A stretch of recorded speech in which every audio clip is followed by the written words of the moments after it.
Hello student, this is doctor Danish Kumar और इस video में हम पढ़ने वाले हैं स्मॉल इंटेस्टाइन और एक्सेसरी डाइजेस्टिव ऑर्गन्स। तो सबसे पहले हम बात करने वाले हैं एक्सेसरी डाइजेस्टिव ऑर्गन्स की। तो वो कौन से होते हैं और उनकी लोकेशन क्या होती है। तो यहाँ पे देख लें, मैंने डायग्राम बनाई है। यहाँ पे होता है हमारा डायफ्राम, जो एक मस्कुलर शीट है, हमने लास्ट वीडियो में डिस्कस की थी, वो यहाँ पे मौजूद होती है। और नीचे इसकी है एब्डोमिनल कैविटी, यहाँ हमारा एब्डोमिन होता है। एब्डोमिन के जस्ट लेफ्ट साइड पे होता है स्टमक और उसके आगे वेंट्रल ऑफ द स्टमक होता है लिवर। ठीक है, लिवर हमारा पहला एक्सेसरी ऑर्गन है। इसका जो काम होता है वो बाइल प्रोड्यूस करना होता है। लिवर के साथ में एक पाउच होता है छोटा सा, जिसे कहा जाता है गॉल ब्लैडर। इसका काम क्या होता है, जो लिवर ने बाइल प्रोड्यूस किए उसको स्टोर करना। जब नीड है तो ये रिलीज़ करेगा, अदरवाइज इसके अंदर बाइल स्टोर होगी। ठीक है, तो ये दो ऑर्गन हमारे एक्सेसरी ऑर्गन होंगे, एक बाइल प्रोड्यूस करता है और दूसरा उसको स्टोर करता है। ठीक है, यहाँ से जो डिफरेंट डक्ट्स निकल रही हैं, ये मिलके एक डक्ट बनाती हैं। इनमें क्या होता है, जो बाइल लिवर प्रोड्यूस करता है वो इसके डक्ट के ज़रिए अंदर आती है, नीचे आती है। तो इस जो डक्ट को कहा जाता है common hepatic duct. Common hepatic duct क्यों कहा जाता है, क्योंकि बहुत सारी डक्ट मिलके एक डक्ट बना रही हैं। और यहाँ से देखें, गॉल ब्लैडर से एक डक्ट निकल रही है, इसे कहा जाता है सिस्टिक डक्ट। जो गॉल ब्लैडर से डक्ट निकल रही है उसे कहा जाता है सिस्टिक डक्ट। ये दोनों मिलके एक डक्ट बनाएंगी, उसे कहा जाएगा कॉमन बाइल डक्ट। ठीक है, तो ये हमारी हो गई दो accessory organs, liver and gall bladder, उनकी डक्ट। तीसरा जो और इम्पोर्टेंट हमारा एक्सेसरी ऑर्गन है उसे कहा जाता है पेनक्रियास। ये जस्ट बिलो द स्टमक मौजूद होता है, left side of the abdominal cavity. और इसके अंदर छोटे छोटे लोब्स होती हैं, वो इसके ऐसे समझ लें फंक्शनल यूनिट होते हैं। पेनक्रियास का जो काम होता है वो पेनक्रियाटिक जूस प्रोड्यूस करना होता है। उसके साथ साथ ये बाइकार्बोनेट आयन भी प्रोड्यूस करते हैं। इनका जो फंक्शन है वो अभी हम डिस्कस करेंगे।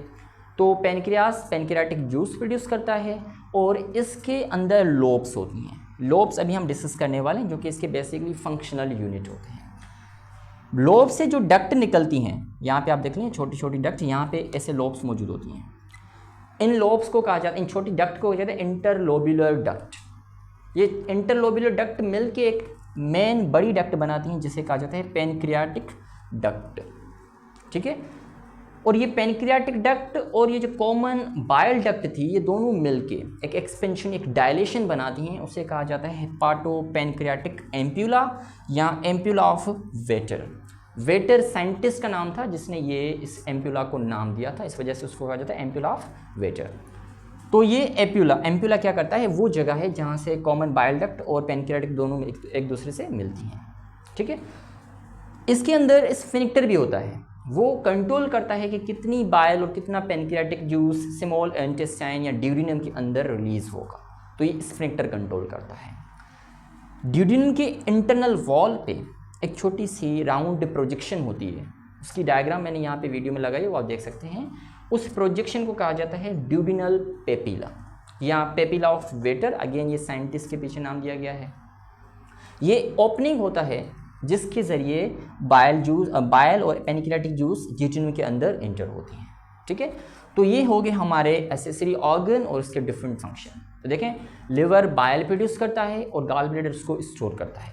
पेनक्रियास पेनक्रियाटिक जूस प्रोड्यूस करता है। इसके फंक्शन अभी हम इसी वीडियो में डिस्कस करने वाले हैं कि बाइल का काम क्या होता है और पेनक्रियाटिक जूस का काम क्या होता है। इसके बाद जो हमारा मेन ऑर्गन है वो है स्मॉल इंटेस्टाइन। स्मॉल इंटेस्टाइन एक होलो ट्यूब होता है जिसके अंदर कैविटी होती है और इसकी जो ऑलमोस्ट लेंथ होती है वो 6 मीटर तक होती है और इसकी जो विड्थ होती है, या ऐसे अपने डायमीटर समझ लें, वो होता है 3 से 4 सेंटीमीटर का। लेकिन इस वीडियो में हम सिर्फ और सिर्फ उसका पहला जो पार्ट है वो हम पढ़ेंगे, जिसे कहा जाता है ड्यूडिनम। ड्यूडिनम अगर आप लोकेशन देखें, जैसे ही स्टमक खत्म होता है, यहाँ पे होता है पाइलोरिक स्फिंक्टर, जो कि फूड को कंट्रोल करता है कितना आगे जाएगा, या बैकवर्ड फ्लो, जब स्मॉल इंटेस्टाइन से खाना वापस स्टमक के अंदर न चला जाए, इसको कंट्रोल करता है। ठीक है, इसके आगे यहाँ से आपको जो सी शेप स्ट्रक्चर नज़र आ रही है, ये स्मॉल इंटेस्टाइन का पहला पार्ट है, इसे कहा जाता है ड्यूडिनम। ये इंटेस्टाइन का, स्मॉल इंटेस्टाइन का सबसे छोटा पार्ट होता है। इसकी जो लेंथ होती है जस्ट 30 सेंटीमीटर होती है। ठीक है, और इसकी जो शेप होती है वो सी शेप्ड होती है। ये स्टमक के बिल्कुल नीचे मौजूद होता है। इसकी स्ट्रक्चर आप इस डायग्राम में देख सकते हैं।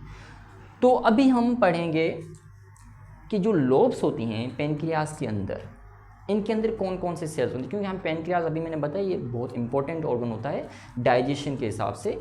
तो हम देखेंगे कि जो डिफरेंट डाइजेस्टिव एंजाइम में वो पेनक्रियाज के कौन से पार्ट से रिलीज होते हैं। तो लोब को अगर हम थोड़ा बड़ा करके देखेंगे, जूम करके देखेंगे, तो हमें ऐसे नज़र आएगा। इसके अंदर बंच ऑफ डिफरेंट सेल्स होते हैं, उन्हें कहा जाता है आइलेट्स ऑफ लैंगरहैंस। ठीक है, ये वैसे एंडोक्राइन बायोलॉजी का टॉपिक है, लेकिन हम इसमें थोड़ी सी इसकी डिस्कशन करेंगे। इसके अंदर टोटल 3 टाइप्स के सेल्स होते हैं आइलेट्स ऑफ लैंगरहैंस में। एक होते हैं बीटा सेल्स, ये जो ब्लू कलर के आपको नज़र आ रहे हैं। दूसरे अल्फ़ा सेल्स ग्रीन वाले, और डेल्टा सेल्स रेड वाले सेल्स। जो बीटा सेल्स होते हैं इनका काम होता है इंसुलिन प्रोडक्शन करना, मतलब ये इंसुलिन प्रोड्यूस करते हैं। और इंसुलिन एक हार्मोन है जो कि हमारी बॉडी के अंदर जब ग्लूकोज लेवल बढ़ जाती है तो उसको कम करता है। उसके साथ अल्फ़ा सेल्स होते हैं, ये ग्लूकागॉन हार्मोन सीक्रेट करता है। ग्लूकागॉन हार्मोन इसका इंसुलिन के अपोजिट काम करता है, मतलब जब ग्लूकोज लेवल कम होगी तो ग्लूकागॉन हार्मोन रिलीज़ होगा और ग्लूकोज लेवल को इंक्रीज़ करेगा। उसके साथ इसके साथ तीसरे टाइप का सेल भी होता है जिसे कहा जाता है डेल्टा सेल्स। इनका जो काम होता है वो होता है इंसुलिन और ग्लूकागॉन हार्मोन की प्रोडक्शन को कम करना। इसमें से एक हार्मोन रिलीज होता है, वो ये काम करता है, उस हार्मोन को कहा जाता है सोमेटोस्टेटिन। ठीक है, तो ये 3 सेल्स और उसके 3 hormones. Beta cells insulin produce करेगा, अल्फा सेल्स प्रोड्यूस करेंगे ग्लूकागॉन, और डेल्टा सेल प्रोड्यूस करेंगे सोमेटोस्टेटिन।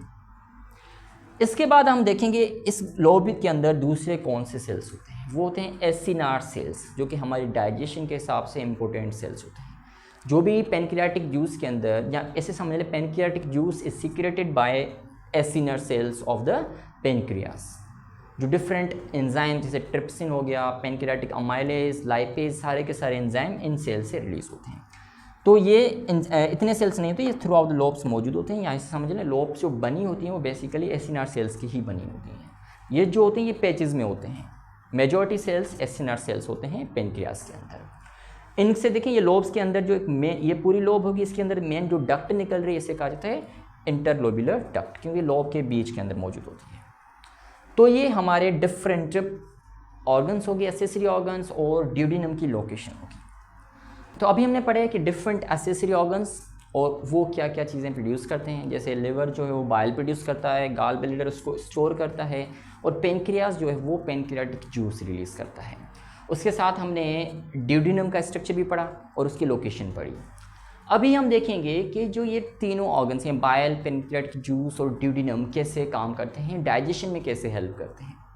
सबसे पहले इनको ड्यूडेनम को या पेनक्रियास को पता कैसे चलता है कि अभी पेनक्रियाटिक जूस रिलीज़ करना है या बाइल रिलीज़ करनी है। तो इसके लिए क्या होता है, जैसे ही stomach partially digested food release करता है ड्यूडेनम के अंदर, उस पार्शली डाइजेस्टेड फूड को कहा जाता है कायम, और उसकी जो पीएच होती है वो एसिडिक होती है। तो ड्यूडेनम, वो एसिडिक पीएच ड्यूडेनम के लिए एक स्टिमुलस का काम करती है, और ड्यूडेनम की वॉल से एक हार्मोन रिलीज होता है जिसे कहा जाता है कोलिसिस्टोकाइनिन। कोलिसिस्टोकाइनिन एक हार्मोन होता है जो कि स्टिमुलेट करता है गाल ब्लैडर और पेनक्रियास को। इनको कहता है कि आप बाइल और पेनक्रियाटिक जूस रिलीज़ करें। तो पहले खाना आएगा और उसके बाद पेनक्रियाटिक जूस और बाइल रिलीज़ होंगे due to the cholecystokinin hormone. उसके साथ साथ पेनक्रियास की ड्यूडेनम की वॉल से एक और हार्मोन रिलीज होगा जिसे कहा जाता है सीक्रेटिन। ये पेनक्रियास को स्टिमुलेट करता है to produce water and bicarbonate ion. Bicarbonate ion क्या करते हैं, ये ड्यूडेनम की पीएच को इंक्रीज करते हैं, कायम के अंदर जो एसिड होता है उसको न्यूट्रलाइज करते हैं और पीएच को इंक्रीज करते हैं, ऑलमोस्ट 7 तक लेके जाते हैं। ठीक है, तो ये 2 हार्मोन जो कि ड्यूडेनम रिलीज करता है और उसके फंक्शन मैंने बताया आपको। ठीक है, अभी हम देखेंगे कि जो बाइल रिलीज होती है गाल ब्लैडर से, उसका काम क्या होता है और उसकी कंपोजिशन क्या होती है। बाइल एक येलोइश ग्रीन कलर का फ्लूइड होता है, इसके अंदर ज़्यादातर पानी होता है, उसके साथ सॉल्ट और पिगमेंट होते हैं। सॉल्ट में सोडियम ग्लाइकोलेट और सोडियम टॉरोकोलेट होता है। सॉल्ट का जो काम होता है वो बेसिकली इम्यूल्सिफिकेशन करना। क्या करते हैं, ये इम्यूल्सिफिकेशन करते हैं जो हम फैट खाते हैं उसकी। एम्यूल्सिफिकेशन सिंपल, जो फैट के बड़े बड़े पार्टिकल्स ड्रॉपलेट्स होते हैं उनके छोटे छोटे पार्टिकल या ड्रॉपलेट्स में चेंज करना, इस प्रोसेस को कहा जाता है एम्यूल्सिफिकेशन।